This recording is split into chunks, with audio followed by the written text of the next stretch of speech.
Shalom, shalom, bien-aimés dans le Seigneur, que la grâce, la paix, la joie, l'amour, la lumière et la miséricorde de Dieu habitent en vos cœurs et y demeurent pour toujours. Rendons grâce au Seigneur qui renouvelle en chacun d'entre nous son souffle de vie. Bénissons-le, disons-lui notre reconnaissance parce qu'il nous permet de vivre notre méditation dominicale qui porte le titre de « Sois miséricordieux à l'image de Dieu le Père ». Bien-aimés dans le Seigneur, repartons dans les textes de dimanche dernier. Nous étions invités à faire le choix de Dieu, à rechercher les réalités d'en haut.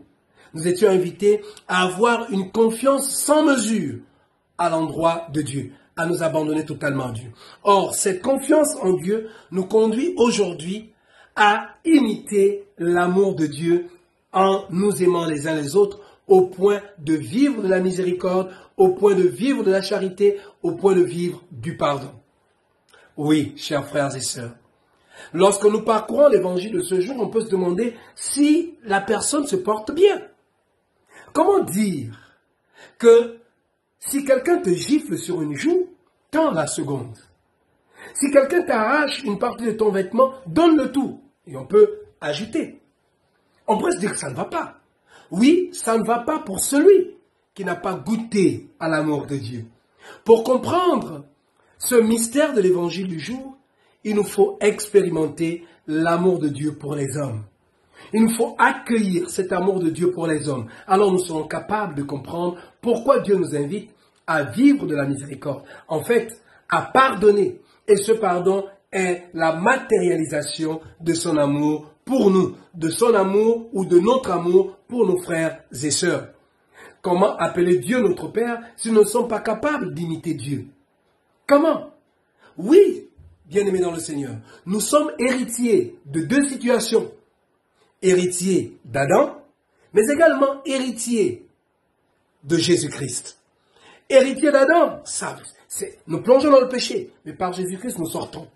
Alors oui, nous avons le choix de nous tourner vers l'héritage du Christ, la vie éternelle. Alors par le Christ, nous expérimentons son amour, nous accueillons son amour et nous sommes capables de pardonner à ceux qui nous font du tort. David, dans la première lecture du jour, arrive à pardonner à Saül. Lui qui a la possibilité de se venger de Saül, qui essaie de l'attraper, de lui ôter la vie. Toi aussi, tu dois être ce David-là, envers toutes les personnes qui te font du tort, envers toutes les personnes qui te veulent du mal. Tu dois être capable de pardonner. Et pour y arriver, tu as besoin d'entrer dans l'amour de Dieu. Oui, honte à toi, honte à moi, si nous ne sommes pas capables d'imiter notre Père qui n'est autre que Dieu. Nous devons accueillir l'amour de Dieu. Nous devons demander chaque jour cet amour à Dieu pour que, remplis de cet amour, nous soyons capables non seulement de nous aimer les uns les autres, mais surtout de nous pardonner et de vivre pleinement de cette miséricorde pour sa plus grande gloire. Et le salut de chacun d'entre nous, loué soit Jésus-Christ à jamais. Que le Seigneur vous bénisse. Nous accorde de passer un fructueux dimanche, lui qui est Père, Fils et Saint-Esprit. Amen. Soyez bénis.